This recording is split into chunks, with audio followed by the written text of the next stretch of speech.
Party people, how the heck are you doing? Ladies and gentlemen, welcome back. Thank you so much for joining me. My name is Daniel, and I'm making a video reviewing a book. This is the long-anticipated review on Mihaly Csikszentmihalyi's book on flow, which is the psychology of optimal experience. Now, I have a confession, and that is that I've recorded this video like 6 times. I did everything you can imagine. Like, I was cutting different bits, like making it more interactive. I had this whole spiel about like, this is gonna be a different video than other videos. And like, I was gonna have some fun music in the background. I hopefully still do have fun music in the background. Daniel from the future should take care of that for you. Let me just show you. I had like these drawings and these doodles of like how to get into flow states of like this guy who's been a welder for decades. And like, how does he actually enjoy the process of welding after decades when it's such a boring task? The answer is flow.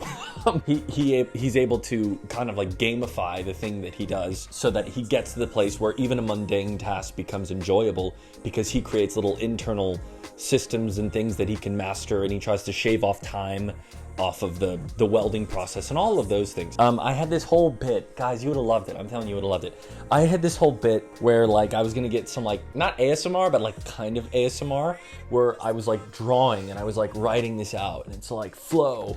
And I will read the definition of flow now. The state in which people are so involved in an activity that nothing else seems to matter. The experience itself is so enjoyable that people will do it even at a great cost for the sheer sake of doing it. I've talked about this previously, but it's when a task becomes autotelic. Autotelic is just a fancy way of saying when the means becomes the end. That is to say, if you enjoy drawing, you draw for the sake of drawing, not because you're trying to become Picasso. Or that'd probably be painting. You know what I mean. So I constructed this entire video, and at the end of it, I was gonna do this thing called the new segment of Daniel's Unfiltered Thoughts. Also, I'm kind of like just freeballing this mic now. Let me know what you think in the comments, because it's probably terrible quality, but we're testing this out. If it works, great. If not, whatever. We'll go back to the way that we'll go back to your regularly scheduled program. But I had this segment called Daniel's Unfiltered Thoughts. And it was like 7.5 minutes, and I was like, whoa, that was probably the best part of the video, was me just yapping about why I liked this book and what about this book was interesting to me specifically. And so this is a different video. This is a different format than I usually do. But it's gonna be a lot more candid. Are you okay with that? Is that all right with you? Because I think at the end of the day, I just want to chat and yap about books. And while I do want this to be inspirational, I do want you to go out and find different aspects of your mundane, boring life.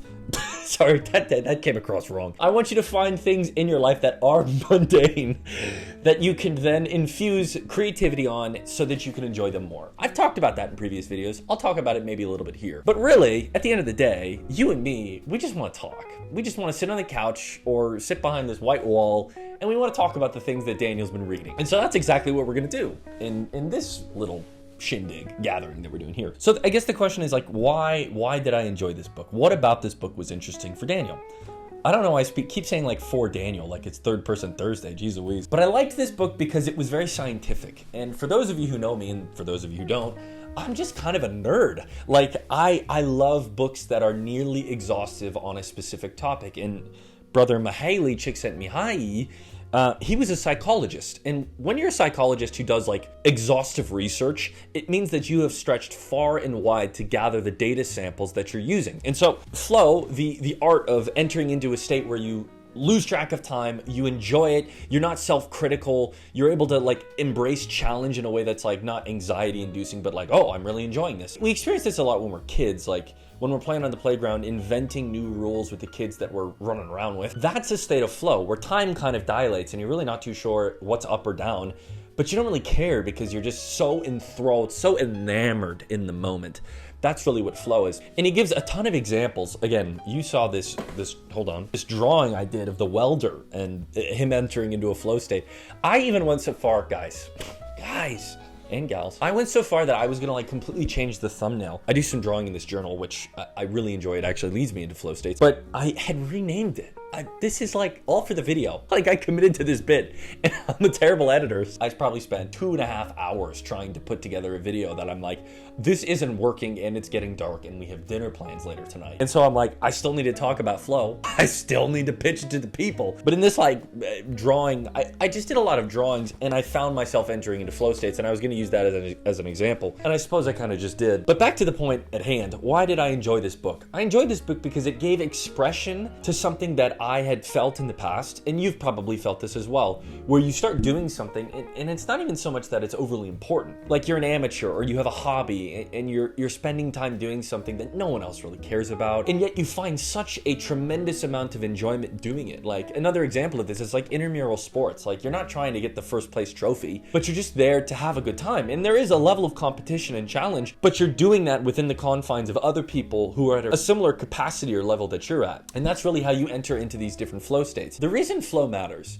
is because we spend like most of our life working, or we spend most of our life doing things that we don't really enjoy. That sounds so dismal. How do I restate this? We spend a lot of time doing stuff that kind of is boring. So the reason this book is so profound is because if you're able to harness those boring tasks, those things that you hate doing, and make them enjoyable, then you can actually spend a decent bit of your life doing stuff that you're like, whoa, I really enjoyed that. I thought that was fantastic. And flow isn't just like drawing. It's not just like, I don't know, your kind of classical artistic expressions of writing and poetry and drawing. You can enter a flow state by walking. And what I mean by that is that you get so focused on the aspects of walking that you hadn't considered before.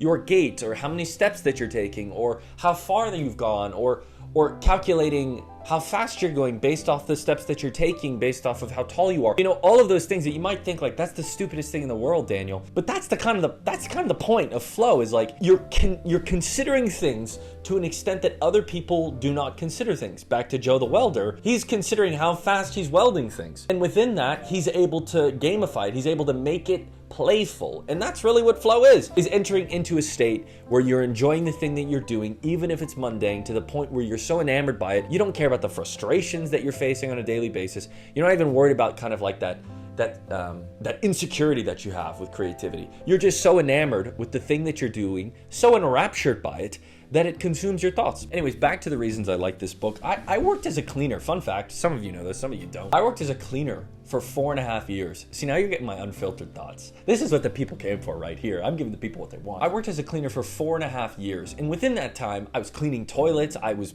patching holes in walls. I was cleaning leaves off of roofs.